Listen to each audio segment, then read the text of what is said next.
একটা সুষ্ঠু নির্বাচনের প্রতিবন্ধকতা কি কি আছে আসলে সামনে? না, একটা তো পরিস্থিতি তো এই পর্যন্ত নরমাল না, বরঞ্চ অ্যাবনর্মাল। এবং এই অ্যাবনর্মালটা এমন সময় হলো মানুষের প্রত্যাশা যখন অনেক বেশি ছিল, তাতে এটা কিন্তু আরও বেশি অ্যাবনর্মাল দৃশ্যমান হয়। এইটার উপরে দাঁড়িয়ে আমাদের সামনে তো 12ই ফেব্রুয়ারি ন্যূনতম গ্রহণযোগ্যর বিকল্প কোনো কিছু নাই। সেই বিকল্প হচ্ছে আরও খারাপ।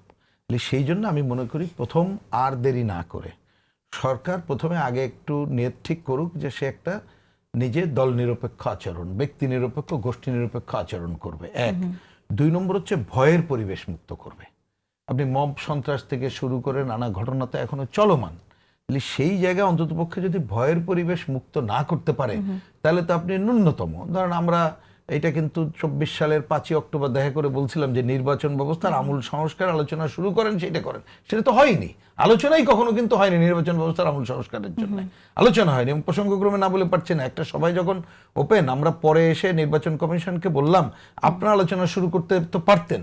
ওনাদের একজন কমিশনার তিনি ওপেন একটা মিটিংয়ে বললেন যে আমরা পারতাম, আমরা তো ভেবেছি যে ওই যে ঐক্যমত্যের আলোচনা হচ্ছে ওইখানেই বোধহয় একটা কিছু হবে।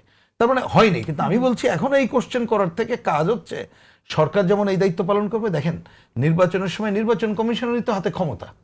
আগে একটা হলো না যে কোনো কিছু করতে গেলে আপনার সবার সমাবেশের অনুমতি নিয়ে করতে হবে, এগুলো করতে হবে, কোনোটাই কি পালিত হচ্ছে? এই সময় বড় বড় ঘটনা ঘটলো না, পত্রিকা অফিসের হামলা থেকে শুরু করে বড় বড় ঘটনা তো এই সময় ঘটলো।